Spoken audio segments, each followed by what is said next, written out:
Hello, everybody. Monster Madness 6 is back once again. A little bit of a delay. Sorry about that. We had some things to take care of, but we are here. We're queer. Get used to it. Just kidding. But but now we have Cinematic Sterling and Spooky Whiskey Jones back at it again to discuss more of a looser discussion this time around rather than specific. So we can go on more tangents. So it'll probably be 3 hours this time. But but in this The case, more the barrier. let's cut to the chase. We're talking about what we think is the best decade in horror, and with some film examples, and or just our best favorite, whatever, doesn't matter to me. But just try to have some arguments. What you think the best of the best is, and obviously I will go first. And with that, the horror decade that I picked, and if we overlap, that's fine. It's more discussion anyway, so don't worry.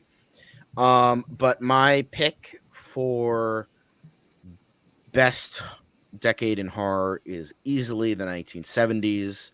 I think that we haven't gotten we haven't gotten that decade as great as that decade was since then. 80s came close. I will say 80s came close, and I have a lot of respect for early stuff like 30s and 40s. I wouldn't say there's a bad decade in horror except for probably the 2000s, but outside of that, pretty much all of them are great. It's just I think the 70s are the best. Why do I think the 70s are the best? Well, let me get into a little bit of history, and I think KitchenAid Whiskey Jones will appreciate this. But the reason I like, and I've talked about this before. I'm pretty sure I've talked about this before, either in Hangouts or on here. But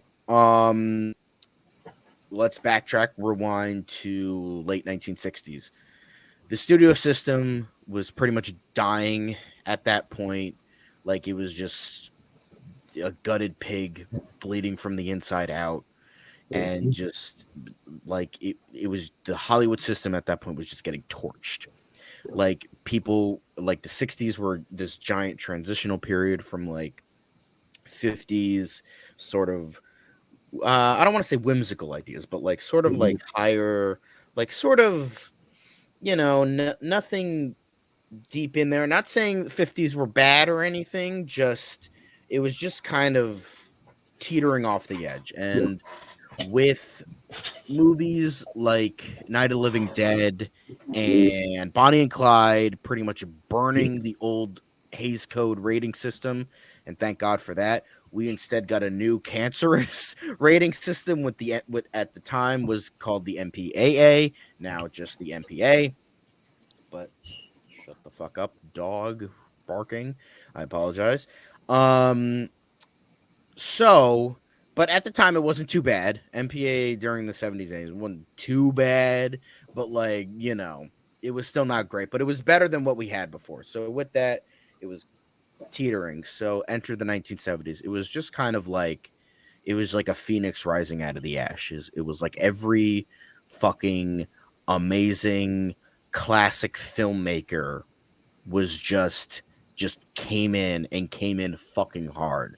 Martin Scorsese, David Lynch, David Cronenberg, all these immeasurably talented, Dario Argento, just these, not just horror, but just everybody and anybody were just coming in and just showing like, yeah, this is what the 70s is what defined film as an art form. Yeah. Without a doubt. And horror definitely reached that. Now, what are some of my film examples? Well, I have so fucking many. Like, I am going to get into late 70s first because that's like kind of creme de la creme. But obviously Halloween. I mean, we've talked about it so fucking much on everybody's channels. Just so fucking much at this point. But it's like, you could talk about it fucking endlessly. Like it's just a movie that you could talk about forever and just not get tired of talking about it. Like not just around this time, just any time. Like Halloween literally changed the face of what horror could be through that, through what Michael Myers is, what Carpenter's and Yablin's idea for Michael was, kind of what was going through America at the time. I won't get into specifics on that because YouTube can be kind of annoying, but I but like I think you can get what I'm like putting down here. But like just redefining what a scary monster could be, redefining the fear and of being placed in movie theater seats. So you have that. Alien fucking cemented that even more by going so over exaggerated, but still feeling that grounded, like that grounded down to earth, ironic feel of like fear, because the people in these movies weren't gun-toting badasses who were just the amazing like muscular action hero or anything like that, although that came more so in the 1980s, but they weren't, and they were space truckers, the blue collar workers. So you had that. You have those guys. Then you had like the precursor to Halloween, which was both Texas Chainsaw Massacre and Black Christmas in terms of holiday horror and redefining what like slasher should be. Although TCM goes for more a disturbing side rather than a ninja sort of lurking behind the shadows. That TCM was raw and visceral, while Halloween was atmosphere and tension, which it also gathers from Black Christmas, lurking in the shadows, never showcasing the fear, and that atmosphere. Then again, as I was saying before, you had David Cronenberg coming in. The Brood is also an exceptional like Yes. slow burn sort of thing, commentary on motherhood. Really interesting with where David Cronenberg was in his life at that point and how that translated, and it became sort of this weirdly timeless idea of motherhood, even though nobody wants to believe it. um so like The Brood showcasing I know it wasn't his first movie, but it like showcased of what he could do, and I think that was like his dipping his toe into like, yeah, this is what I'm gonna do, like, fear me. um then you have some like more underrated fare. You have like Tourist Trap, a little bit of Wicker Man, like sort of like experimenting with its ideals. Tourist Trap is sort of like another example of like the slasher genre, but again, it goes into more of like a surreal kind of tone. Then Wicker Man is sort of this experimental religious ideals that you could kind of get away with now, with paganism and that sort of thing. Paganism versus like conservative ideals of Howie, and him versus Christopher Lee, blanking on his name. Uh, Son something. Oh my god, I'm sorry. I'm totally blanking on his name. But you have that as well. Speaking of religious ideals, you have Exorcist, Omen, Demon, a lot of Rosemary's Baby, 60s kind of like Alice, Sweet kind of Alice. Yep. yes, Alice Sweet Alice, that's another one on my list. But Rosemary's Baby kind of like peaked its head literally through that.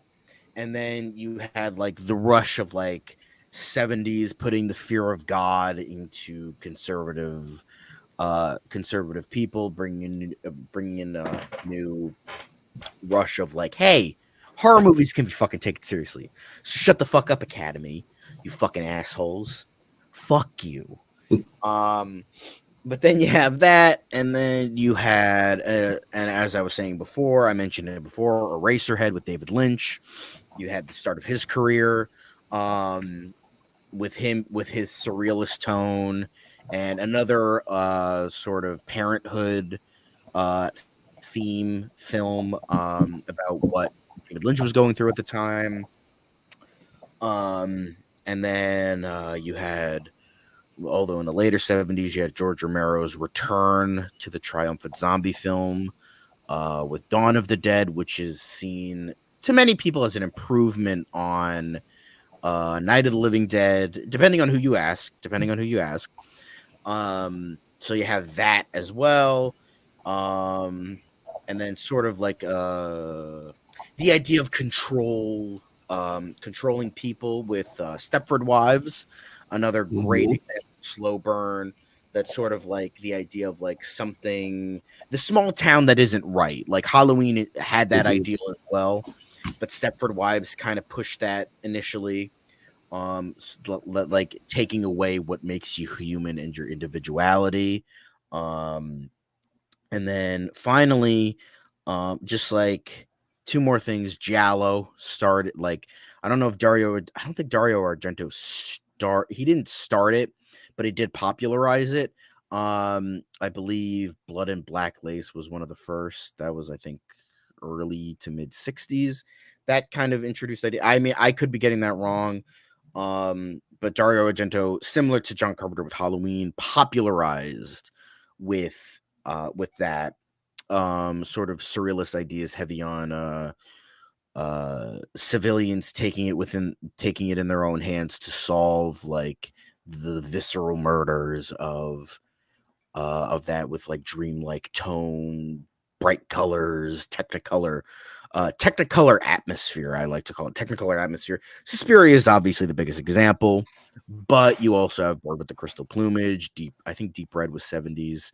Yeah, it was another great one. Torso's a little bit more visceral, but it was still like did have a little bit of that tone as well, that dreamlike tone and that sort of thing. And then the final thing I want to talk about, another thing that majorly changed in terms of Hollywood, was Jaws. That changed everything. Yes, And the final nail in the coffin to the blockbuster was Star Wars, but Jaws, a horror film, technically started that. Would change what a blockbuster and what the Hollywood like summer blockbuster was. It defined that, and Star Wars cemented it. But Jaws, a horror film, just like to fucking push that, started that. So, as well as many exploitation films like Wes Craven's early stuff like Last House on the Left and Hills Have Eyes. So, that, I think those grab bag of films definitely,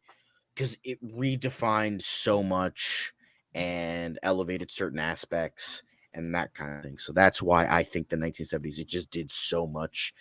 Like horror, it had an edge to it. 60s, there was a lot of precursor to stuff, but I think 70s fucking cemented everything. Every fucking year was just every like just great idea, great maker just got to do what they got to do. And that's what makes the 70s the creme de la creme in terms of not only cinema, but horror cinema. Yeah, Um, I agree. Yeah, I mean, it's hard to argue against that. The '70s is fantastic. I mean, just for film in general, not only the horror, but everything. Jesus, they're all, like you said, they're almost too successful because they really, the foundations of the summer blockbuster come from the '70s. They basically just took your best films from the '70s and tried to create a formula based on that, which is where it all went south, honestly, in my opinion. But Yeah. But anyway, Cinematic Sterling, what is your choice for the favorite slash best of horror by decade? um, I was definitely going back and forth on this one, but then I realized it's a no brainer. My preferred decade of horror is the '80s. The '80s was very influential. from the impressive practical effects to the tone. There was a great balance of campiness, and then you have your serious horror. It was also a fantastic year for remakes because you had The Thing, The Fly, The Blob. Just in which was kind of started in the 70s by Invasion of the Body Snatchers, by the way. I'm just got to push myself a little bit. That is true. It was a great year for horror comedies because this was the same year where we saw Fright Night, Gremlins, Texas Chainsaw Massacre 2, Killer Clowns from Outer Space, Lost Boys, Monster Squad, Little Shop of Horrors. There's just so much great stuff that came out of this decade. A lot of my favorite horror movies are from the 80s. With Hellraiser, Evil Dead 1 and 2, the original Nightmare on Elm Street, American Werewolf in London, Day of the Dead. And while the 70s did give us horror icons, like Michael and Leatherface, this year, that decade gave us Jason, gave us Freddy, gave us Pinhead. Or as Clive Barker likes to call it Hell Priest. Sure, why not? And then you also have stuff like They Live, which is one of my favorite movies of all time. I don't know if I would call that a horror movie, but I guess it kind of leans towards that. Yeah, I see it more as like a science fiction movie than a horror movie, but I could definitely see people categorizing it that way. Prince of Darkness is another one that's great. Oh yeah. I was about to say that. Underrated, definitely underrated. Yeah, very good. Man. And going back to the practical effects, that's what helped make that era. Look at the transformation scene from American Werewolf in London. Greatest of all time. Jesus! That Christ. is literally the goat of werewolf transformation scenes. Yeah, that's the greatest werewolf transformation of all time. And that decade gave us another great werewolf movie, The Howling. Yes, exactly. I wouldn't go that far, but look at and also look at the practical effects in other movies. Fright Night, the Evil Dead movies, Beetlejuice, Reanimator, Return of the Living Dead.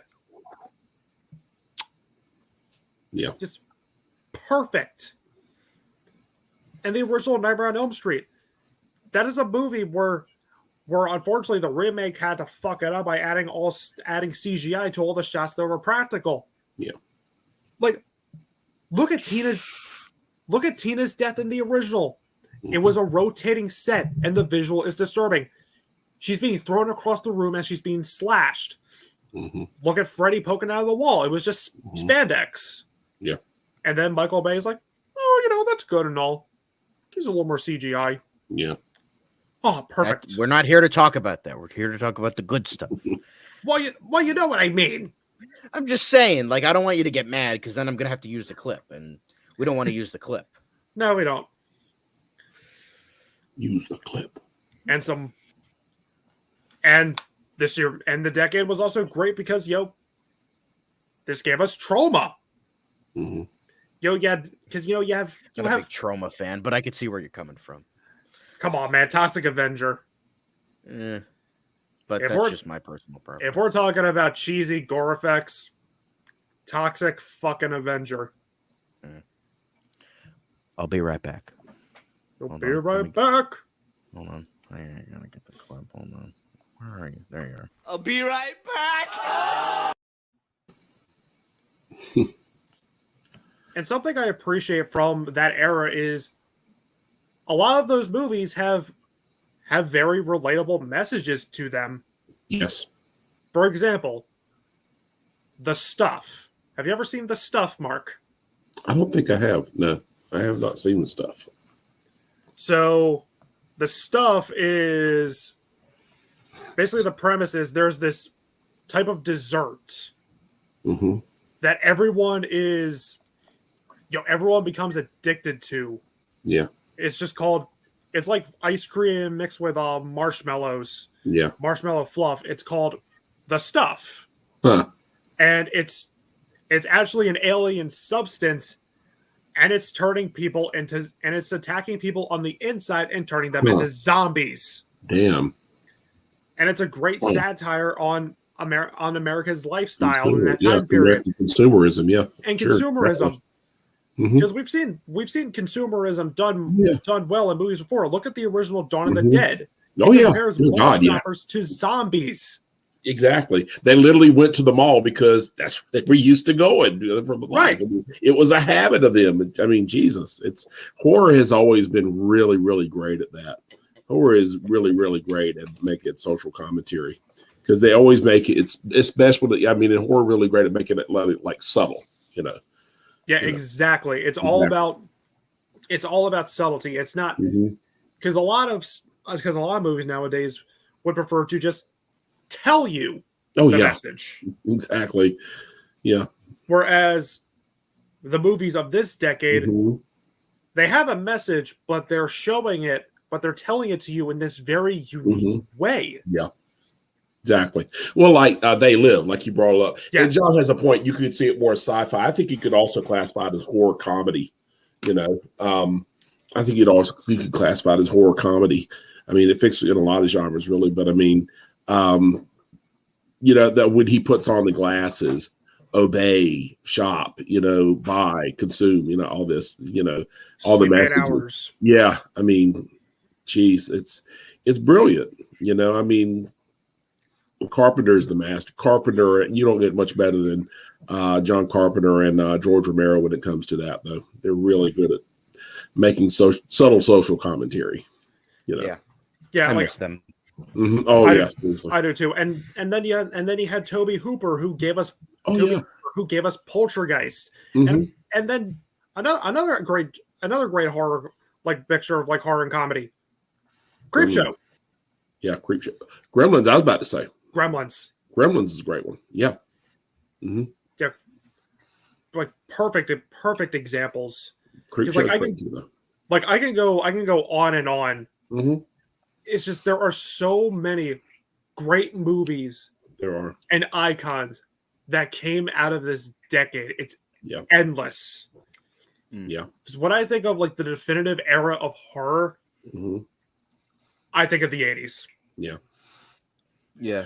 It's the one I grew up in. So, I mean. I think the reason I went, like 80s is up there for me. Yeah. Might even be second, but I think the reason 70s for me gets a bit more is because, I mean, I'm a film nerd and I want to be a filmmaker, and I would so very wish that like the 2020s could mimic the 60s, and then after that we can get a rise of so many great films. Because like at this point, the Hollywood system needs to burn, and they really do. It needs to fucking die and needs to get reborn. And we're just, unlike the 60s, which let it fucking die. Yeah. Now it's just like it's on life support. Yeah. It's like an emaciated corpse on life support. Yeah, it is. And because there's a few choice people that just won't let the fucking decade die. And I feel like we could get that again. And with that, sorry, I just want to complete this. No, that's right. Go ahead. In the 70s, it was just like I feel like we can get that again, and it's like the prime of being a filmmaker. Yeah, because the 70s was like when a filmmaker could do what he wanted to do. As much as I love the 80s, due to the rise of blockbuster and the rise of like popular horror, being like sort of the big event, like the Friday the 13th movies being the biggest example, we kind of lost that like that filmmaking, like filmmaker do it. That the 80s is the decade of the producer, where they pushed what they wanted to do rather than what a filmmaker wanted. Not saying that there was like, oh, it was bad. It just like they kind of pushed what they wanted to do rather than and then eventually we got the 90s, which I will say is a tad underrated. Yeah, because we had a lot of great stuff in the 90s. Don't get me wrong. Silence of the Lambs, for fuck's sake. Silence of the Lambs. Candyman. Candyman. Yeah, Candyman. There you go. Bram Stoker's Dracula. Misery. the new rise, the new disaster movies that was popular in the 70s that came back, and that could be categorized as horror, like Dante's Peak or something like that. Or Volcano, or Daylight is another one. Daylight's like actually where really good. I like that. Where it's the horror of everyday life, you know, of the earth striking back. Then you also had, similar to the 70s, like 90s mimicked the 70s a lot. But the only thing that like prevented it from being better was that the system didn't burn.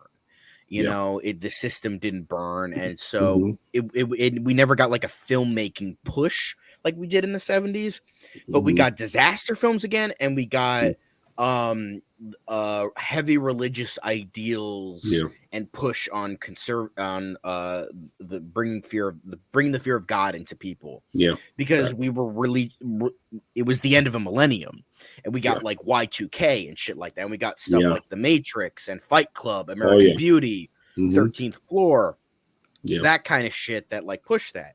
So, but like I feel like it started in the 80s of like the producer pushing that, which caused Wes Craven to do Scream, was like, hey, guys, love what you're doing, but you're fucking up, and I'm here to tell you why.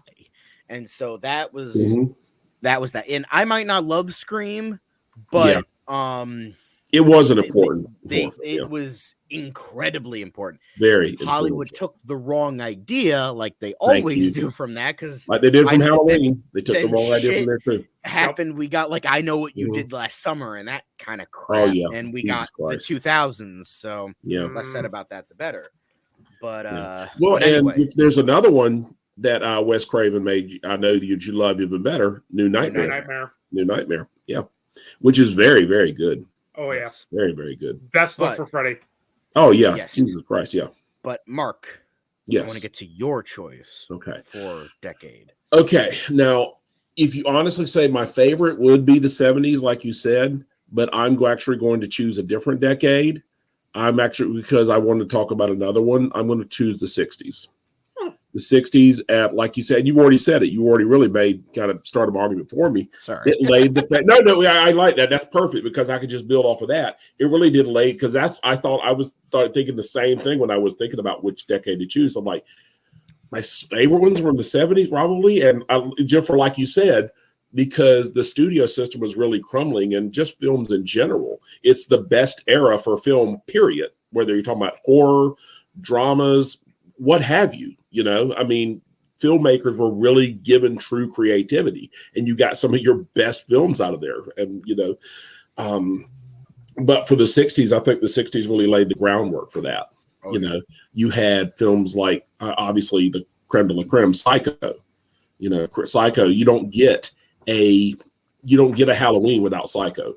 You know, not saying Psycho is necessarily better, but I mean, Psycho, it was the proto slasher. Exactly. It was the proto slasher. It really was. I mean, hell, one of the characters' names is from Psycho, Sam Loomis. Thank you. Exactly. Sam Loomis. Exactly. Sam Loomis. I love how John Carpenter didn't even try to like make new names. He's like, what if I take names from other films and people and just put them in my movie? There you go. And that Sam Loomis became because that's who Lee Brackett was. Lee Brackett was a screenwriter who recently passed away at that point. Yeah. And they're like, all right, let's name Sheriff Lee Brackett after her. And it's like, all right. Yeah. Okay, cool, I guess. Yeah, and plus, you know, the obvious symbolism of having Janet Leigh's daughter as your lead girl, you know. But she actually lives through the whole movie, unlike her mother. Exactly. She actually lives through the whole movie. But I mean, Hitchcock had such balls with that. I mean, killing off, you think it's about her, and he kills her off halfway through the film. And I mean, that's real balls. And you know, another thing about Psycho is a lot of people forget now. It's such a famous film that everybody already knows the big twist, but people don't realize that twist was very effective. If you're just seeing it for the first time and don't know it, that twist was extremely people effective. that didn't know the twist. Yeah, I like straight up, like I watched the movie in a theater, which was great, by the way. Yeah. Oh, I went with my high school film class. Yeah. And there were a couple people that didn't know the twist, and I wish I could have been sitting next to them. Oh, I bet most people I knew knew it. Yeah. But like there were like I want to say like a good amount of people, like maybe like out with a class of like 20, there were like maybe 5 or 6 people that didn't know the twist. And I'm like, damn, that's got to be a fucking experience. I want to watch that with my kids and let them see. I mean, I want my daughter, my son to sit. If I could get them to sit down and watch it with me, because Kaylee has a thing against black and white movies. It's hard to get Kaylee to sit down for any movie, really. Tisk. It's not just black and white movies, really. It's just any films in general. It's really hard for her to sit down and just watch it, you know. But once she really gets into it, if she really gets into a film, she will sit there and watch it. Jack is honest with the ADHD. It's kind of hard for him to sit down and watch anything. But I actually did that with my dad. I wanted to try and do it with my sister, but she figured out the twist. But I managed to get my dad to watch Fight Club without knowing the twist. Yes. And he was because when the reveal happens, he's like, "Yes, oh shit!" Seriously, one of my favorite films of all time. Fight Club. Oh my God. Another great horror film from the 70s, Seven. Also starring Brad Pitt. That's at 7. Do you mean 90s? 90. Sorry, 90s. I mean from the 90s. Yeah. Because I would agree, you know, I mean, I was doing my research. I realized a lot of, the 90s is kind of seen as a dead decade for horror, but there was actually some really good horror films. Because it was more creative, I would say. Okay, maybe not more creative, but very creative with how it like bobbed and weaved like the horror genre. Because I think it was like it was at a time when like we were just kind of in a slump. We were kind of bored, and it was just they wanted to like try to make things pop more, so they didn't have horror that was like this is a horror movie. I mean, they did, like you had like normie shit, but like they like bobbed and weaved, like Silence of the Lambs. Oh, it's a psychological crime drama. It's a horror film. Yeah. Exactly. Oh, it's Seven. It's a psychological noir cop film. It's a horror film. Exactly. Like you have movies like that like tried to bob and weave to like get people in seats more. Like this is kind it's horror baseline, but let's try to like subvert that like what the idea of what horror can be. That's true. Well, bring up important aspects again, religious things as I was mentioning. Then with Candyman, you had racism done effectively. And then you had I think there was a couple movies about the rapture. I don't know if there was anything specific. You had Prophecy, I think that started in the 90s. Yeah, Prophecy, I don't know if that was 2000s or that might have been 2000s. But like you kind of had like kind of bleeding into that. Yeah. If it was 2000s, it wasn't very late to that. It was very close to that. I think it was like 99 to that. I'm going to look at somewhere around there, I believe. But speaking of religious things, Rosemary's Baby. Yes. Rosemary's Baby. You don't get The Omen or The Exorcist without Rosemary's Baby. Absolutely. I mean, again, not necessarily better, but it laid the groundwork for it. You know, and that really shocked people at the time. My mother never got over that. Okay, good. Prophecy, 1995. I was right. Okay, good. Okay, all right. Yeah, I thought that was. Because like it's known for like the shitty sequels, which came out in the late 90s, early 2000s. So that's probably what I was thinking of. Yep. Thanks, Dimension. Oh yeah. Oh, thank you. My daughter bought me a wreath. Please. But yeah, I mean, the 60s had a little bit of everything. There's The Birds, you know, more of Alfred Hitchcock's film. You also have Night of the Living Dead, of course, that you've already mentioned, you know, Night of the Living Dead, which started the whole zombie genre, really. The father of the modern zombie films. And again, not necessarily Dawn of the Dead is probably better, I agree, but Night of the Living Dead is the one that started it all, you know? Yeah. Oh, yeah. So, and plus you have a little bit of everything in the 60s, too, you know? I mean, you have stuff like The Haunting. You have the stuff from Vincent Price and everything, the Pendulum, Witchfinder General and all those, you know, The Mask of the Red Death. You have all the stuff with Peter Cushing and everything, all the Dracula Hammer films. Well, they started in the 50s. You got the Hammer films in the 60s. Yeah, exactly. I mean, you had a lot of stuff carrying over from the 50s, like the Hammer films, like you said. You had the Godzilla films, the monster films that had started in the 50s with the Atomic Age, you know. So, So in the 60s, you had a little bit of everything. You have a lot of variety. You even had stuff like the mainstream, like you had Betty Davis and whatever. You had whatever happened to Baby Jane? You know, I watched that one. Hush, Hush, Sweet Charlotte. It was okay. With Betty Davis. So, I mean, but you have a little bit of everything in the 60s. You have some stuff would get some popular acclaim. You have, your more pulpy stuff, like all of the more the Vincent Price films, which are always a lot of fun to watch. So there's also Village of the Damned, whereas this kind of British folk horror, which, like you had mentioned before, with the Wicker Man, yes, British folk horror, So I mean, yeah, and I think British horror. It 60s, you had some good foreign horror as well. That was kind of entering Black Sabbath, Blood and Black Lace. Yeah. Black Sabbath, Black Sunday. Giallo films, yes, but you also had like Japan horror kind of creeping through a little bit, with Kwai-Dan and Onibaba are some good examples. Then you have the Coffin Joe trilogy started in the Midnight, 60s. I'll Take Your Soul is awesome. Love that movie. So you have that. You had some William Castle stuff kind of leaking into the 60s a bit. Nightwalker is heavily underrated. Nightwalker is great. Because it showed that William Castle, he's like, okay, you think I rely on gimmicks? Fuck you. Nope. I can fucking make good movies. And he fucking did. Like, I was worried, like, there was so much screaming in the movie. I was worried my neighbors were going to call 911 or something. But yeah, like 60s, it's like 60s was such a grab bag of stuff. Like, you could like pinpoint a lot of stuff. With like the 30s was like your classic Universal classic stuff, like that sort of classic monster movie. Oh yeah, which was a very strong era. I mean, really, technically, it lasted through the 40s all the way up to, you could argue, 1954 were more with chillers. And had Creature from the Black Lagoon comedies. Yeah, the 40s it had kind of become a parody of itself with comedies. Yeah, 50s was more like B movies and sci-fi. The Atomic Age. Yeah, you get the Atomic Age in the 50s. Yeah. And this, which also affected comics too, I mean, just when you get the Flash, Barry Allen, the Flash, and other Green Lantern, Hal Jordan's Green Lantern, so I mean, you get more space age kind of comics, and the same thing is happening in horror, so the whole space race affecting, and then I mean, fear of nuclear 70s, you had like two sides. You had like slow burn, but you also had exploitation. Yeah. Then 80s, you had slashers. 90s was a bit of a grab bag, but more it was like heavily on religious stuff. Yeah. And kind of looking at ourselves. Yeah.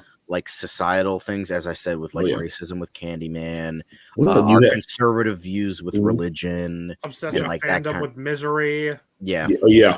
Well, I mean, Silence of the Lambs. Dear God.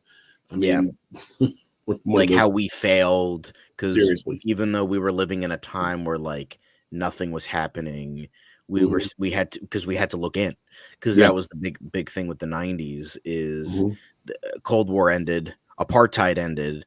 Yeah, like the major there was no World War. We had like fucking Gulf War that lasted like fucking 10 months. But outside of that, we were just sitting there with ourselves. That's why I grew such a great appreciation for the 90s, because it was we couldn't look at, well, we did have like the looking into ourselves kind of thing, because we did again, like looking back to the 70s, like we kind of had that with Michael Myers and the serial killer, and like kind of looking at, but Michael Myers was still used as like was just the personification of evil. Like he wasn't seen as human. With the 90s, we were like, what did we fail? Yeah, like how did we fail as a society? What do we need to do? And we looked in ourselves, which also comes with the disaster movies. How did we fail our home? How did we fail Earth? And the Earth is taking quote unquote revenge on us. How do we escape, like the Matrix, which has some horror themes a little bit. Not, I wouldn't say it's a horror movie, but it does have like some ideas of like, there are some things that are pretty horrifying, with the when he's talking about the way the machines have turned humanity. When he's talking to Neo and showing you see the what they call nice it, pussy. That is one big pussy, yeah. My apologies, folks. But I mean, oh God, what was I saying? Oh shit. About But I mean, makers. yeah, when he's talking about how the machines have enslaved humanity and turned them into living batteries, when you see the way they're just kind of, you said, I've seen the dead liquefied and fed to babies, fed to people through an intravenous tube. It's like, God damn, you see the babies being put into the system. You know, it's like, God damn, that's some pretty horrifying shit. Yeah. You know? And even though, like, because the other night, Quentin Tarantino. Oh yeah. Even though his movies aren't necessarily horror, they're more crime. There's still some scary shit in those movies. I mean, when he cuts off the dude's ear in Reservoir. Yes, seriously, yeah. And the whole hello. Mm-hmm. and then the part in the and then the part in the gas station and where the crime boss and Bruce Willis are held hostage. Oh, and, Jesus. Yes. I still haven't technically seen that scene. Yeah. Because I was like, Dad, I don't feel comfortable. He's like, okay. Because he showed it to me when I was younger. So I was like, he's like, okay, kid. I will admit, that scene scared the shit out of me. That made me uncomfortable as shit. A little too far. Oh, man. Oh, yeah. Jeez, that was. And it's Pulp fucking Fiction. And you don't technically see it, but it shows you enough and you hear enough. He's like, oh my fucking God. And just, this is a thing. I think Quentin Tarantino a lot of times tricks you into thinking you're seeing more than you're really seeing. You know, it's like, you know, when he has, after the end, you know, when he's telling them what he's going to do, you could just, he paints that picture in your mind. You can just see it.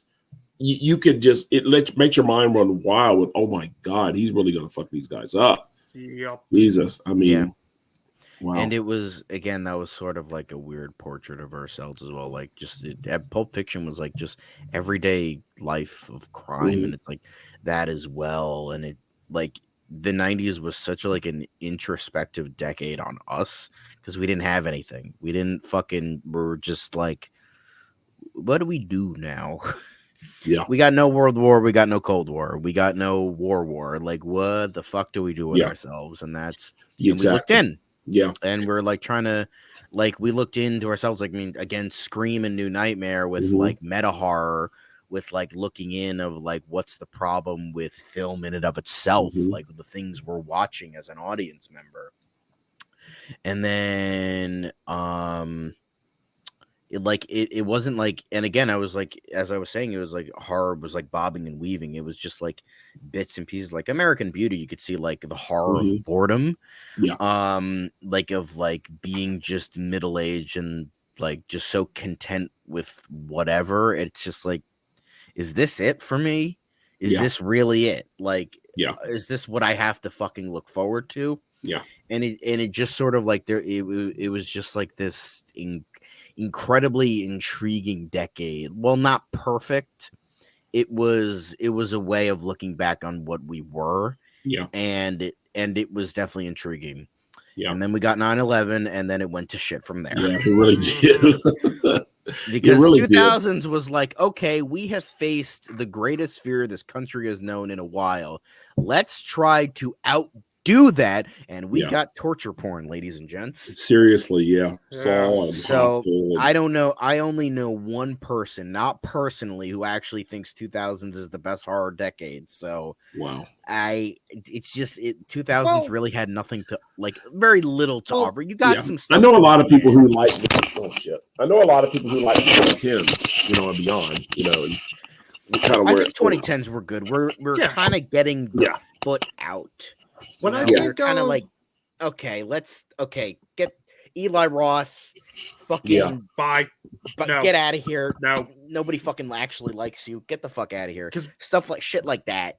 When I think of like actual good 2000s horror, American Psycho, Trick or Treat, Session 9. Yeah, Session 9. Dear God, that was good. But I mean, you know, I like, that's one of the things that interests me, John, is just how the cultural milieu kind of milieu. I'm sure I'm butchering that word. The cultural milieu kind of impacts popular culture, including films, especially like in the 30s with the monster films. You had the Great Depression, You know, they had the Great Oh, yeah. Depression. So, and how really in the 1930s, you're still doing the same thing they were doing in the silent era. Really, you're really kind of adapting, not even books, but plays that had been adapted from the books. You know, like Dracula and Frankenstein, which started the whole monster craze in the Universal monster film era. Those were adaptations not of the books really, but of plays that had been written based on the books. You know, and you had the same thing with. I mean, that's what The Innocents was. Mm-hmm. Very much later. Yeah. But you had The Turn of the Screw, which was adapted into the play The Innocents, which then was adapted into the movie. Yeah. So you had that as well. But yeah, it was the 2000s were very were also like a weirdly intriguing, but it's definitely the lowest of the low. Yeah. Because like it's like I have a list right here. This was my list, and I rattled off fucking 10, 15 movies of the 70s that are like, oh yeah, that one, 80s, that one, that 60s, 50s, and you have all this. So many. The 90s 50s is was great. a little bit slower. Yeah. It was like 2000s is bum. Yeah. Bum. Like it's like Bum. very much like they're like gaps in between. And then the 2010s, which we got to be honest with ourselves, there was a lot of shit in the 2010s. Yeah, of course, I think it got better towards the end because we were like kind of I think like the first couple years of the 2010s we were like kind of getting out of the 2000s of like torture porn crap. I think Evil Dead kind of killed it. That was like the last like major torture porn movie, and then we kind of grew out of it. That was like I mean, I don't really like the Evil Dead remake. It's I just, again, it's torture porn, but with like the Evil Dead stamp. Yeah. I don't think Fede Alvarez is a bad director. I just think he just hasn't really shown what he can do. Yeah. Don't Breathe has a lot of problems, but I think it's an okay movie. But like I think he can do better. But with Evil Dead, it just like I think that was like at that point, it not only, I think it helped that it was a remake. I think it helped that it was because I think that movie just finally fucking killed torture. It came out in like 2013. It was early enough in the 2010s that it's like, okay, I think we realize within the idea of, oh, it's a remake of a beloved movie and it's torture porn. I think they were like, okay, yeah, we're done. We're out. Okay, we get it. Bye-bye. You know, it's interesting. I wanted to contrast, John, what you said with like you're talking about the 90s had being this hangover from the end of the Cold War and everything. But it's interesting that the 50s are almost like the mirror image of that, because you had the fear of communism. This was the McCarthy era where you had the fear of communism and like Invasion of the Body Snatchers, which really reflects that paranoia that communism is everywhere, that's infiltrating our society. You're here already. Yes. You're next. It could happen to you. You fools are in danger. Oh, it's great. See, it's a great. I mean, the actor's literal name is Kevin McCarthy. So exactly. So like, not exactly subtle. Yeah, not even subtle. But exactly. So, oh, seriously. But I mean, that and The Day the Earth Stood Still. Or you have just more pulpy stuff like The Blob, which is just fun as hell to watch, you know. So. Oh yeah, that's as I would say, that's like the most wholesome horror movie ever. It really is. It's like adorable, man. It's adorable. Like it really so is. cute. Not the monster in and of itself. It's just like it's just adorable. Like I can't explain it. Like that's such a cute movie. Wait, what like was Godzilla, Fear of Nuclear Weapons. I mean, what was the movie you guys were talking about with the cute The Blob. That was The Blob. Adorable. Yeah. Beware the Blob. But I mean, like going back to the whole Cold War thing, Godzilla, Fear of Nuclear Weapons. I mean, Japan, the only country that nuclear weapons have been used on. You know, I mean, they had a pathological fear of it. I mean, that reflected, the fact that they were testing hydrogen bombs in the Pacific. And a Japanese fisherman apparently was exposed to it. So I mean, it starts this fear of nuclear weapons. So I mean, and later, of course, you get Akira, of course, that going into anime in the 80s. But I mean, Godzilla really started that. Oh yeah. So, I mean, literally created because of nuclear weapons. So, nuclear testing.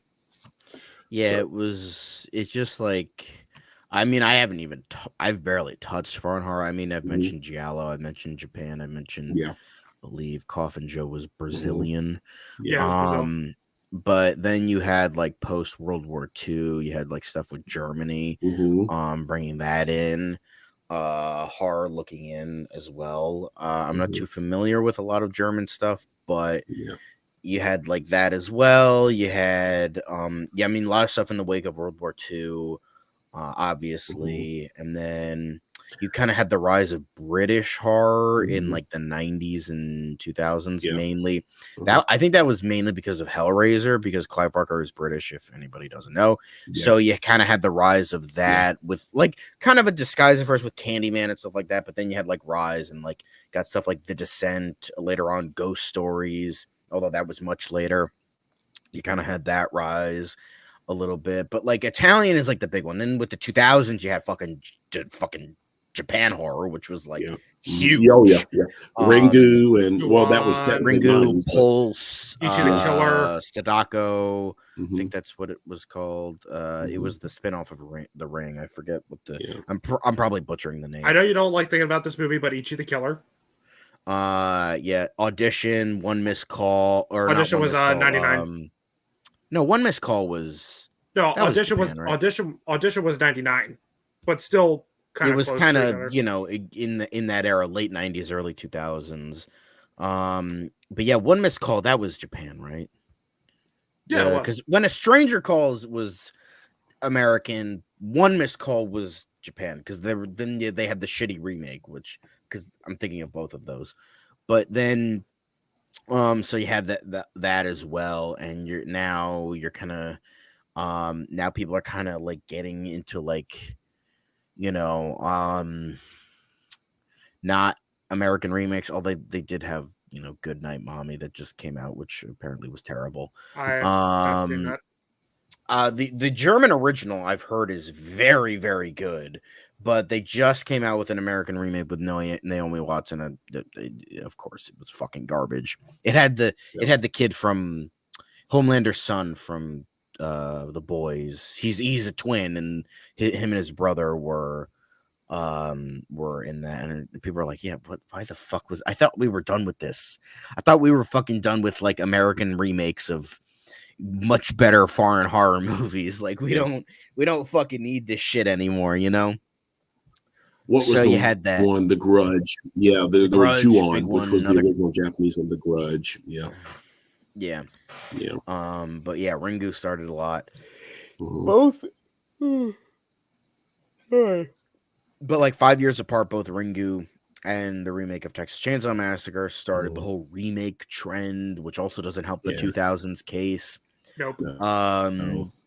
It was torture porn and remakes. That was pretty much Yeah, 2000s, yeah. and it's just And like, and a trend that was big in the 2000s, the 2010s, is the overabundance of jump scares and the fake outs. Yeah. Oh, yeah. Oh, dear God. That is Yes. Yes. and also I noticed like found footage was starting to become big, oh yeah, found footage. How could I fucking which forget found which footage in I the wake of Blair which Witch? I Oh, Jesus hate. Christ. Yeah. I hate Blair found footage Bitch. movies.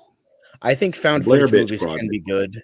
There Fuck are Blair some good Witch. found footage movies. Fuck Blair Witch. Don't get me wrong, but Chronicle. they're more bad than good. The VHS franchise I've heard is very good. I've never For seen the them. most part. Hold on, I I actually have a saw that list you of had found footage recorded one movies. that I want to see. There's one that you reviewed on Letterboxd that I wanted to see. Troll Hunter. Done by the same author, one who did Veronica Rec for Rec, REC. yes. Yeah, Rec is great, but you Yeah. gotta find one with subtitles because I've heard the dub is not very good. Yeah. So I think prefer managed to- subtitles anyway. But Yeah, yeah, but no, I prefer but this subtitles one anyway. with subtitles is very hard to find. But with the Yeah. entire franchise, it's hard to find. Oh, I bet. Because I wanted to watch the sequel and the fourth one. The third one was like kind of like a weird spinoff. But I wanted to Yeah. watch the second one and the fourth one. Couldn't find them anywhere. So I gotta, Yeah. dig deep for that one. But Wreck is Mhm. very good. The Houses October Mhm. Built is also really good. Troll Hunter, I just watched that a couple weeks ago. Very good, Mhm. although that is Norwegian. Mhm. Very like heavy. Like if you like documentary films, I think you'd like that because it has a very, Mhm. very documentary feel. Slow in the first Yeah. half, but very good. Third act alone is worth getting it. I Yeah. think it might have. It was on Amazon Prime for free, but I think they might have taken it off recently. Yeah. But yeah, the Blair Witch, not Blair Witch Project, Blair Witch. Yeah. Blair Witch is yeah, good. there is just a Blair Witch. Blair Witch. Yeah, I've heard that. I've heard that Blair Witch. It's a modern. It's Blair Witch Project with a modern edge. It deepens the lore a little bit. It's interesting and more. It fucks with your head a little bit more. It's intriguing to watch. A lot of tense, creepy scenes. There is a lot of. I know people that that do prefer Blair Witch Project. They're like, oh, it's just fucking idiots screaming in the woods. I'm like, that's what the first movie was. What the fuck are you talking about? Like, exactly. Blair Witch, there is a little bit of that, but I didn't notice. Like, it was not nearly as bad as the first one. Like in terms of, Oh, here. Like, Oh, you want to? All right, here's an accurate description. Oh no! Oh no! A cat. as Toby just lays there on his ass, like, what? He's like, what the? Why do you? That like never seen a cat showing his balls before. What? Like what? Like what do you want, Dad? But I think The Visit was good. I thought that was a good movie. It wasn't great, but it was good. And then Behind the Mask, The Rise of Leslie Vernon. That is fucking underrated as Behind the Mask. fuck. Great. There's more great 60s horror. This was from TV, even though it technically started in 1959. Twilight Zone series. Although you could call it sci-fi, but there's also a lot of horror in there. Yeah, it's Twilight a Zone good series. Dear mix. God, Although speaking of 70s, it's a good mix. Night Gallery. Yeah, Because think about this. Episodes like Nightmare at 20,000 Feet, The Masks, and It's a Good Life. Yeah, those definitely The lean Monsters Are Due on Maple Street. That is fucking timeless. Yes. Especially with the this one day with and the age. Eye of the Beholder. The big That's reveal. a- Oh my God. Yeah. Wow. That just mind blowing. The Five characters in Monsters search Are of an Due exit. on Maple Street. Like It's people say so the well Simpsons done. writers predicted the future. Nah, fucking No. Rod Serling did. Oh, seriously, yeah. Easily. Agreed. Yeah. He was a genius. He really was. Jesus, yeah. I mean, I love a lot of 60s horror. I mean, the 60s, 70s, and 80s. I mean, I love how we had and I still love the classic era, the 30s and 40s, I mean, especially the 30s. They're harder to get into, but I would still recommend them. Like the 40s, I'm not crazy about because that's more kind of comedy. I mean, not necessarily as bad. It's still fun, but I mean, I think the 30s are just really good, especially Dracula. Even though I don't like it, actually, I respect it. I actually think Bela Lugosi's best performance though was not as Dracula, but as Igor. Son of Frankenstein. Yeah, damn good. He defined that character because Igor's not it. There's no Igor in Frankenstein and Bride of Frankenstein. He's the one who made that character what he was, man. Yes, Jesus. I mean, he was so brilliant in that. He was. Yes, I mean, the fact that they had hanged this guy and his neck broke, but he survived still. Yes. Oh my God. God, geez. Which leads to another 70s film, Young Frankenstein, horror comedy. Yeah. Dressed up like $1 million trooper. And the way his hump keeps shifting from one side. What happened? No, it's pronounced. Oh, Igor. it's Igor. But they said Igor. what was wrong? What they? What knockers? Oh, thank you, head doctor. And Don't put the candle back. What's your name? Frabluka. The way Marty Feldman pops out, Bluka. He just looks at, and his eye can really did that. He can really I don't do know that with how his that. eyes, he must have had some genetic thing. Seriously. I mean, look at Bill Skarsgård. Look He at can Bill really Skarsgård do as that Pennywise. shit. He could do that. Yes, he could do that. He's so fucking hilarious, man. Jesus, Marty Feldman oh my God, he made that movie so much. Jesus. Oh man, what a cast. But yeah, great fucking horror comedy. Oh yeah. Yeah, but putting on the Ritz. But I mean, you had that German expressionism thing they had relied heavily on with the monster movies, you know. Yeah. Yeah. Which started with Cabinet of Dr. Caligari. Mhm. I mean, the Dr. Caligari. 1920s Yeah. were also really good. Yeah. That was the Nosferatu. damn peak age. Yeah. Phantom of Phantom of the Opera. Opera. Yes.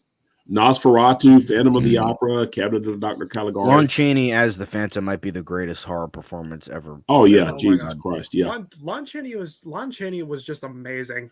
Yeah, and the Wolfman. Or Lon Chaney. The Man Jr. of Thousand Faces. Yeah, I've been a huge Lon Chaney fan for years, Mhm. whether it's Phantom of the Opera or Hunchback of Notre Dame. Mm-hmm. That was actually fun fact going back to your pick 80s. Lon Chaney heavily influenced Vincent D'Onofrio in Full Metal Jacket. Because what was so funny is like he was researching him, and then the day before the scene, you know what I'm talking about, was supposed to be filmed, Stanley Kubrick was like, research Lon Chaney, and he's like, he's like, okay, and he didn't tell me, he's like, I've been researching Lon Chaney the entire fucking time we've been filming this movie. So God, holy shit. Like, I mean, you have that, like, because like you had like just the contorting, just like the talent of like, and then like if we're talking about silent film stars, he might be the best. I mean, like John Barrymore and people they're up there. Don't get me wrong. Charlie Chaplin. Like he was like, he was the greatest. He was he's one of the most versatile actors of all time. Jesus, I mean, he could do anything. I mean, didn't you have his son, Lon Chaney Jr., you know, whose career was overshadowed by his father, but like he was still solid. No, of course not. But I mean, then again, there's a lot of that great actors who are not close to his dad. So it's just unfortunate kind of he had the same last name. If he hadn't, he probably would have been, you know. I don't think he did. I think that was a stage name. Yeah. I think Lon Chaney Jr. was his stage name. Hold on. Yeah, and Lon Chaney was his dad's stage name. Yeah, you're right. Creighton Toll Chaney, known by his stage name Lon Chaney Jr. Right. Yep. You're right. Yep. You're right. The Wolfman. He was even the Frankenstein monster in Ghost of Frankenstein. Frankenstein monster, yeah. Played son of Dracula. Mm-hmm. Yep. Oh man. But that whole era really ended with the Creature from the Black Lagoon in 1954. Yeah. So that era lasted a long time. Yeah, Lon Chaney's real name was Leonidas Frank Lon. What a fucking name. And think about this, because people didn't find the Universal monsters scary anymore because they were dealing with the possible threat of being nuked, because the Cold War was in like full swing. Exactly. Yeah.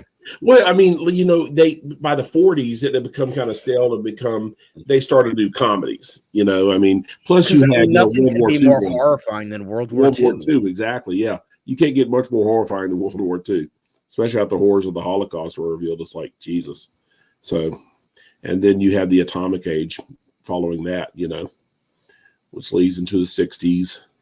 This kind of transition era until the 70s.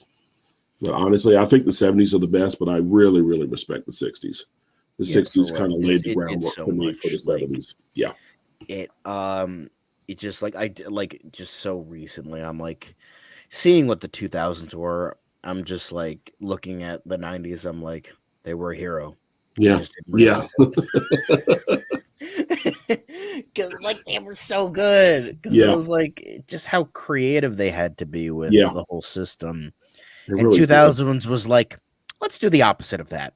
Yeah, and then then you had the 2010s, which I mean, the 2010s gave us a lot of crap, but then we also got great stuff like Get Out, Sinister, The First Conjuring, The Babadook, The Witch, The Lighthouse. Yep. Mm-hmm. And I know this. But The Lighthouse is boring and pretentious. And I know this is kind of subjective, but Hereditary.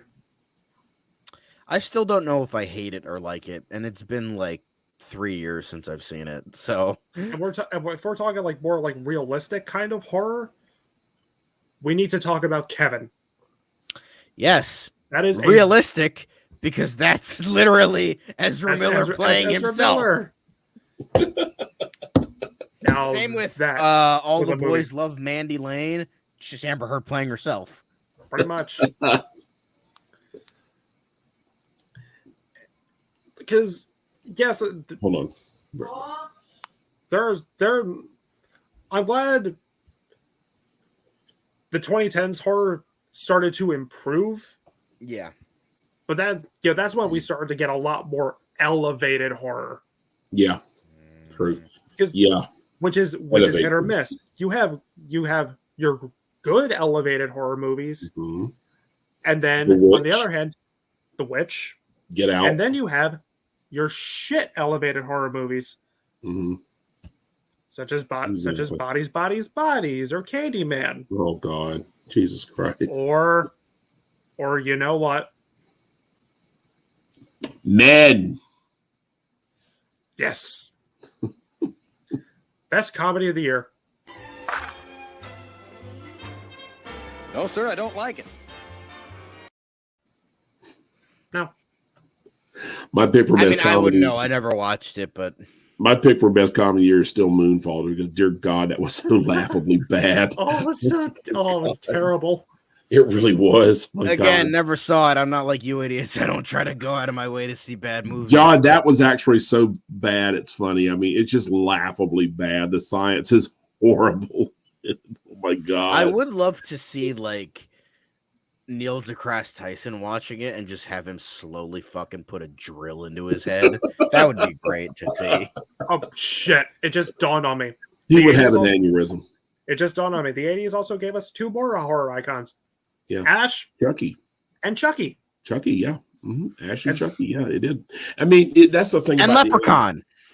Yeah. That was 90s. Oh, that was 90s, wasn't it? The first one was in the 80s, though, wasn't it? No, I think that was like 93, 94. Damn. Okay, never mind. Oh, well, I tried. Yeah, Leprechaun 1993. Yeah. Leprechaun 1993. Warwick Davis and Jennifer Aniston. Yep. I don't know. You had a lot of good and bad in the 80s. I think you had some really, really great stuff in the 80s. You also had some really, really bad stuff in the 80s. You know, oh, yeah. Honestly, growing up in the 80s, I loved the slasher films. Having grown up now, I've kind of soured on them. I still like them just because of nostalgia, basically. But I mean, that's like some of them are really good, but others like the original Nightmare on Elm Street, Dream Warriors, Friday the 13th Part 4, Part 6. I even like Part 7, but a lot of them are just so formulaic and just hot garbage. Yeah, really. Yeah, but then again, that's with almost every era of horror because like some of the 80s horror movies, yes, they're bad, but you can kind of have fun with them. True. Yeah, like 70s you had I Spit on Your Grave. Yeah, I Spit on Your Grave, Last House on the Left.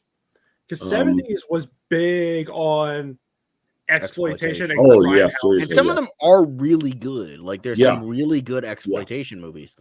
But, like, then it goes too far with I Spit on Your Grave, where it holds the Guinness Book of World Record for the longest rape scene ever put to film. I Drink Your Blood. Really. I Drink Your Blood is another one. I think they were made all by the same guy, too. Well, I mean, like with Last House on the Left, just like my film, I took a class on film history, and my professor, I'd taken for like a few classes, she was pointing out that the movie was just so extreme in its violence that's why they put the silly music in there, about the theme song with, I forget what they're called, what their names on. Yeah, no, the three bad guys, something, and Dan, and whatever their name was, the little silly song they were play for them. That's why they put that in there, just to remind people that it's just a movie. Because like the scene where they're killing the one girl, it goes on for fucking ever. They just keep stabbing her over and over. Although speaking of, the original, not technically the original because Last House on the Left is a modernization. Yeah, if we're going back to 60s, Virgin Spring is also really good. Yeah, and a little bit not as crazy. Yeah, the remake of Nosferatu came out in '79. That movie's fantastic. Mm-hmm. Yep. Very different, but very good. Oh yeah. Yeah. Mm-hmm. Yeah, 70s is fantastic. But still, it does kind of bring up. the Nosferatu, both the original and the remake, and Bram Stoker's Dracula. Yeah. I do love those movies. Who the hell would do business with a guy who looks like that? Yeah. If the guy, Yeah, look at the butt wig in Bram Stoker's Dracula. he's got long ass nails and hairy ass hands. If I found out the guy I was doing business with looked like that, I'd run the fuck away. He's got money. That's why money talks.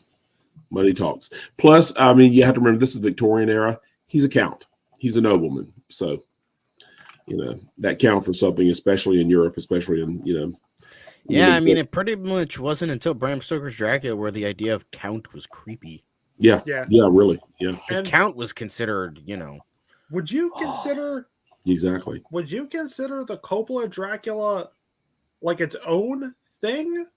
Because it's trying to adapt. I think it's the better book? than the book. Honestly, I think it's better. Or than would the you book. consider it, or would you classify that as I wouldn't classify that as a remake since there's multiple Dracula adaptations. Yeah, there really are. I wouldn't either. I mean, that's what goes. That actually reminds me. Once we finish up this discussion, I got to show you that video of James Rolfe comparing all the Dracula adaptations because that's a really great video. That is a great video. Oh, I'm gonna have to watch that. I look forward to seeing that. But I mean, honestly, that goes back to the question: when is it a remake or is it just another adaptation? I mean, to me, it's just another adaptation because it's an adaptation because he even calls it Bram Stoker's Dracula. But it's more because and it's not. It's really very different from the book in many ways. He adds more backstory to it. To make it more of a sympathetic. It still uses really a lot of. Yeah. It still uses a lot of source material. Oh yeah, it does. Yeah, that's from the book. And then you have all the weird ass crazy costumes, like when Lucy gets turned into a vampire. He did a better. Francis Ford Coppola is a better storyteller than Bram. Francis Ford Coppola is a better storyteller than Bram Stoker. Quite frankly, just saying, if only Coppola directed the 1994 Frankenstein and not Kenneth Branagh. Oh yeah. Well, I mean, Kenneth Branagh's a damn good director. That's another thing. Another thing the '90s gave us. Sorry to cut you off, Mark. No, that's all right. Go ahead. But the reintroduction of old school monsters. Yes, you had Bram Stoker's Dracula, Mary Shelley's Frankenstein, Wolf with Jack Nicholson, Hollow Man for Invisible Man. Yes. Then there was almost Creature from the Black Lagoon, but that got canceled. Yeah. I think the closest and The Mummy. The Mummy, yes, the Mummy was great. I mean, I loved it. So you had that as well, like the reintro. That's what happened in the 70s, 60s and 70s with, the Hammer movies, but also the 90s, where it's tried to readapt the books more faithfully. Oh, you had with you had the one, John. What's the one? Mary O'Reilly. That focused not about Dr. Jekyll and Mr. Hyde. It was on her with Julia Roberts. Oh, that's interesting. Mary Riley, I think. I've never heard of it, but I've heard of it. I never actually saw it, but I mean, I want to. I want to see that one because not all of them were good, but they tried to redo them for a modern audience, and that was really interesting. Either really adapt the book, like Bram Stoker Dracula and Mary Shelley's Frankenstein, or try to do it in like a modern. Or like not a modern, like a modern setting, like Wolf, and then you had like redoing it completely, like The Mummy, where it's more of an action adventure film. Fun. And then Hollow Man is also a great modernization. Yes. Fun fact about Mary Shelley's Frankenstein. Mm-hmm. Frank Darabont said it was the best movie he wrote, but the worst movie he ever saw. And look, Kenneth Branagh is a great director. Yeah. But his full-on ego self jerk off fest was all over that movie, because he insisted on directing and starring the movie. He's like, I need small scenes of me running around with my shirt. We need more scenes of me dancing. I want more scenes of me making out with my sister. It was his cousin. I love it, David Rance. I love it. They in the movie they say brother and sister. No you more. Know what? I thought it was cousins. It's cousins. That movie is the definition of what are you doing, step bro? You know what? Speaking of counts, there was no reason for that movie. Hello, what's up, Count Dracula? There was no reason for that movie to fail. You think about it. Branagh is not only a great director but also a great actor.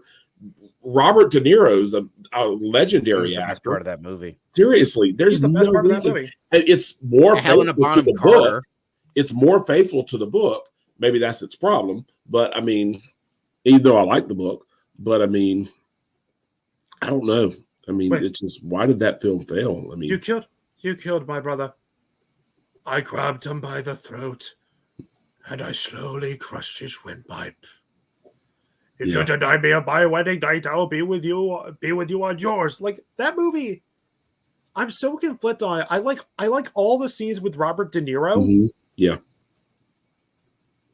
That's it. Yeah. You know what? Another good one from the He did 90s. not And this was a remake. A name. And this is a remake. Cape Fear. Oh yes, Cape speaking Fear. of Robert Good De remake, Niro, yeah. yes, Very Cape good remake. fucking Yeah. Fear. I have Oh, yet God. to see it, but it's on my list. It's a damn good remake. Yeah, I remember that. I remember watching that with my mother, and she really liked it. She was a fan of the original too. And I saw the original not too long ago. The original's really good. The original's damn good too. Yeah, I mean, it's got Gregory Peck and Robert Mitchum. Right? Gregory Peck and Robert Mitchum, both of which doing a fantastic job. Dear God, they're both amazing. Robert Mitchum, dear God, I mean, with the restrictions on him at the time, the fact that he managed to still be scary as fuck. Jesus, it's incredible, So, I mean, you can find great horror in any decade. And really. Night of the Hunter. I don't know if that was 50s or 60s, but I think it was 60s. Good movie. I think I don't want to say 50s, overrated. I think. Yeah, but I know what you mean because that's on my list. Very, 55. very slow burn. Very. Yes. Robert Mitchum is the best part of it. The kids are very good too. Yes. But just you gotta know what you're in for. Like I didn't know what I was in for. It's just very slow. Yeah. Well, yeah, I mean, you had the films of Alfred Hitchcock, not all of which fall into the horror category, but which a lot of them do, like Psycho and the Birds, especially in the 60s. But I mean, a lot of them use horror elements, or have suspense. And then you had Paths of Glory in the 50s, late 50s. Oh, yeah. Yeah, that showed the horrors of World War One. Yeah, definitely. And then he followed that up with Vietnam with Full Metal Jacket. Well, if you want to imagine if Kubrick did a movie on World War II. Oh dear God, that would have been great.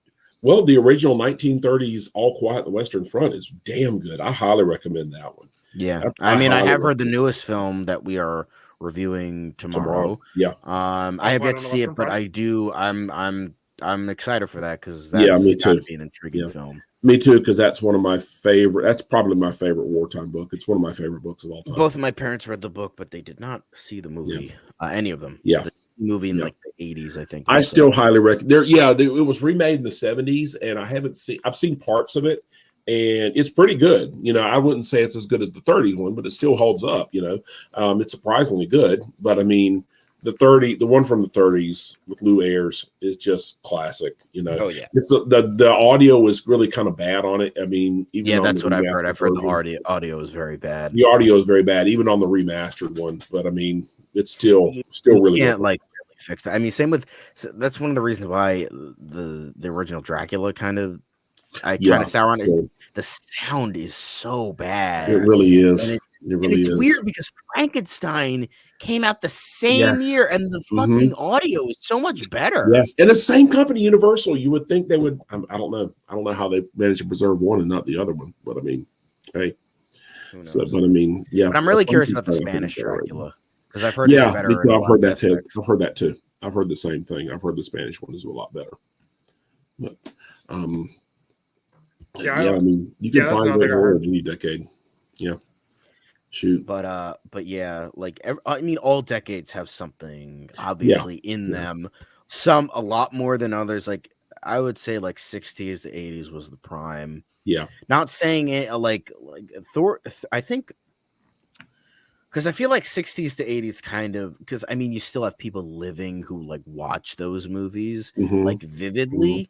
I think that also helps matters because like you have the remembrance of them and like they started so much stuff in the 60s, stuff in the 70s, and stuff in the 80s started so much or cemented something in pop culture. And it's just so much like because 20s to 50s, it's sort of like You got black and white, which people are soured on, which makes me want to fucking wring their fucking neck. It really does, which is sad because you have so many great ones from that era. Dear God. And then, but the thing is, they did so much. But the thing is, there's more of a disconnect there because they were so far in the past.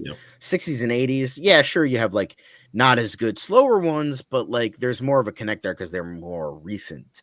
Not that recent, but recent enough, you know. Like I know we celebrated like the 40-year anniversary of stuff from 1982 this year, but we still it still feels close to us. So it's like there's still like oh, I watched that when I was a kid. I watched this when I was a kid. And that kind of thing. So you have that, but there's more of the disconnect with the 20s, mainly 30s to 50s, but also the 20s in there because you said because you had like still had like the antique age, like the Monster and Nosferatu and Cabinet Dr. Caligari. Yeah, Old that's Dark one House, thing that I'm kind of noticing. Metropolis, Metropolis. Although that's more science fiction, more than science horror, fiction, but still. Yeah, more science fiction, but it does have an influence on some horror movies. Yeah. And then 1910s with the original adaptation of Frankenstein by Thomas Edison. Thomas Edison. Yeah. So you have greatness in everything. Like like 1920s, you had German Expressionism. You had like proto stuff. Like you have like Everything Was a Dream with Dr. Caligari. Then you had the original Bram Stoker's Dracula adaptation with Nosferatu and that kind of thing. 30s, you started to introduce sound, and you're bringing all these classic older monsters in their own adaptations. And before the Hays Code really was starting to get in there, you could like get away with like the original Dr. Jekyll and Mr. Hyde with Frederick March. You have like them getting away with so much in that movie, and then you compare it, even though the Spencer Tracy one is very good, don't get me wrong, but comparatively it's no contest. The 1931 one is just got away with so much more, and it did so much. So you have that in the 30s as well. Murders in the Rue Morgue is another one that they got away with a lot. You can get away with more than that's right before the code started, you know. And then Mae the West 40s, in that era. That also helped like in the 40s because it was like tail end of the 30s into the 40s when Hays Code was really starting to push. And so, and then on top of that, you had World War II. So it was like you kind of had the chillers at first, like with the Wolfman and that kind of thing. And then it started going to horror comedy with like Frankenstein, like House of Dracula, Frankenstein meets the Wolfman, that kind of thing. I'm not saying it's bad. It's just like it's fun. Like Abbott and Costello meets Frankenstein. The comedy is so different with what we consider comedy, you know? Exactly. Yeah. So you have that. Although I will say Abbott and Costello are so funny in any decade. I don't care who. And then you have end of World War II with the atomic bomb, and on top of that, the Roswell incident in New Mexico in 1947. Exactly. Yeah. Both of those combined started the atomic fear of nuclear war, the space race, Roswell, and everything. You know, communism, as you mentioned. Exactly. Before. Yeah. People are starting to think, hey, maybe visitors from outer space. You know. Stuff like the Thing from Another World. Yep, Thing from Another World. It, the Terror Beyond Space. Them. It came from outer space. They came from outer space. Yeah. the OG Alien and Aliens, It, the Terror from Beyond Space, and Them were like exactly ones. Day of the Earth Still, as you mentioned, which was so different but so great. And then you kind of got the tail end of that, and then with the tail end, you got the British horror with Hammer, like Horror of Dracula, Curse of Frankenstein, and The Mummy. All came out 58, 59. So you had that, and then getting into the 60s where the studio system was slowly dying. So you have all that, and then you have like so many prototypes. You have Blood and Black Lace with like Giallos, and then you have Rosemary's Baby with religious fundamentalism. You have proto slashers with like Psycho and Peeping Tom. Don't forget Peeping Tom as well. Yeah, Peeping Tom. Well, you have the Birds with Fear of Nature. You know. Yeah, Fear of Nature, which was brought about with Jaws. Like exactly. Yeah. I mean, you have Birds and with Willard as well. Exactly. People forget about Willard, but Willard was in there as well. But that was more 70s.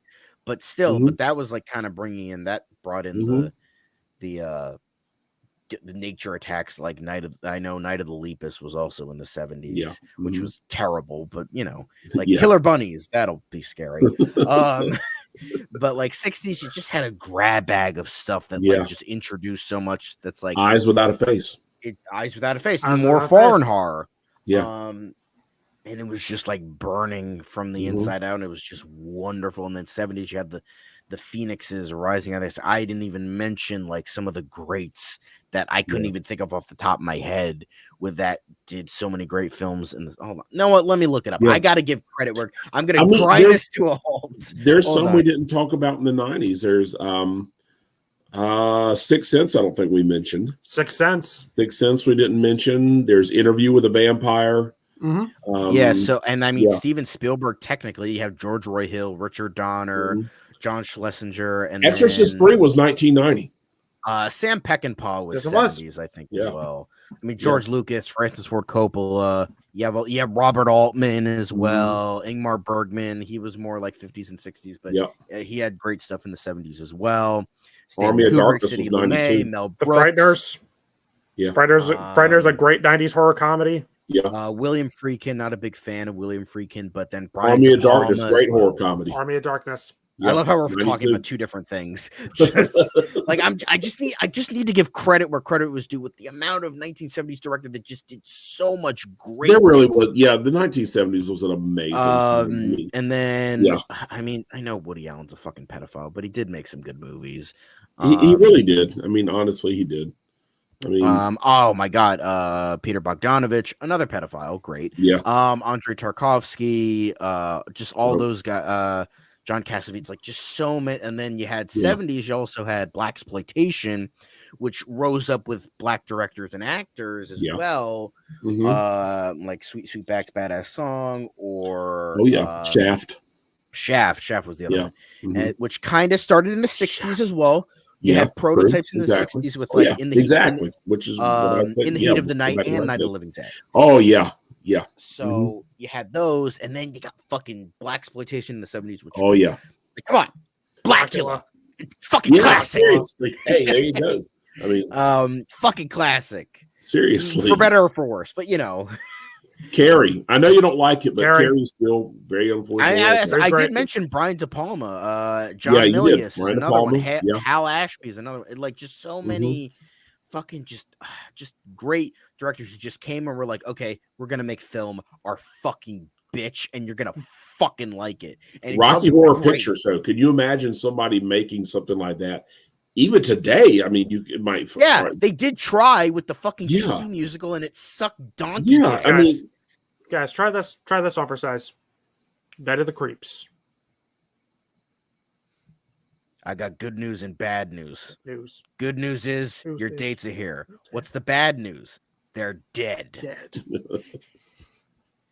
Tom, I feel fucking Atkins. Okay, I kind of feel bad for Fred Decker. He had the promise of a good career in horror, Monster Squad and Night of the Creeps, and then he got hired, which was not his fault, for RoboCop 3, and then everything went to shit. Jesus Christ. Yeah.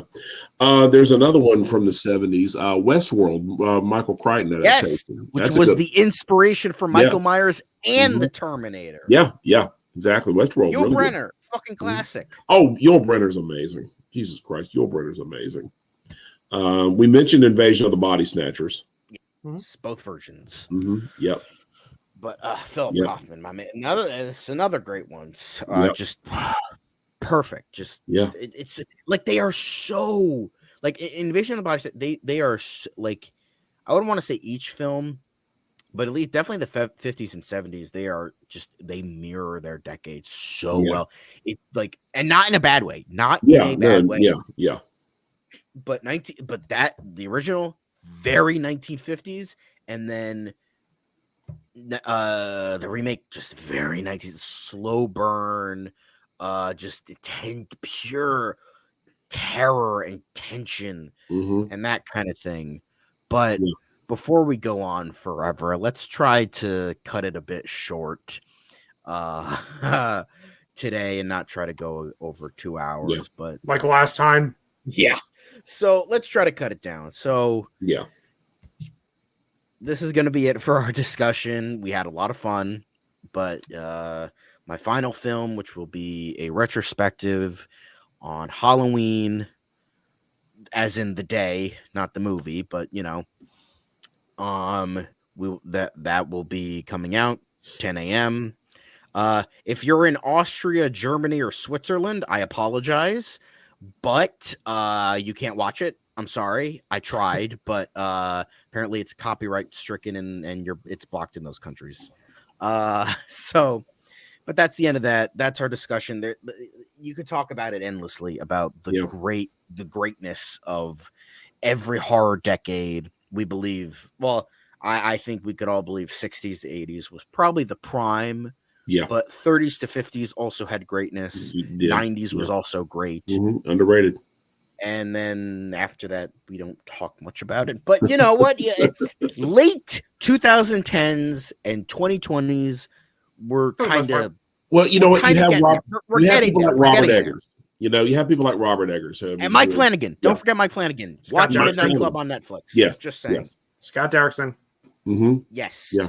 But all of them are great. But that's all for now. Let's try to end it before we really get into this again. But links to other Monster Madnesses and these guys' channels. Hold on, where am I pointing? These guys' channels will be in the description below. So if you want to watch more of their stuff, he's going to be posting his final episode in his Halloween franchise ranking kind of thing, reviews. Expect my rant and ramble of Halloween Ends to be coming very soon. I just started the voiceover. Yes, and then he's going to make more videos soon. He has a really good review on The Woman King, but he's a busy man, so he can't. I really am. I'm a teacher, so it's kind of hard to find the time. But tomorrow, you can watch our episode of The Cool Kids on Mark's channel of All Quiet on the Western Front. Yes. So until then, we'll see you later. Bye-bye for now. Bye.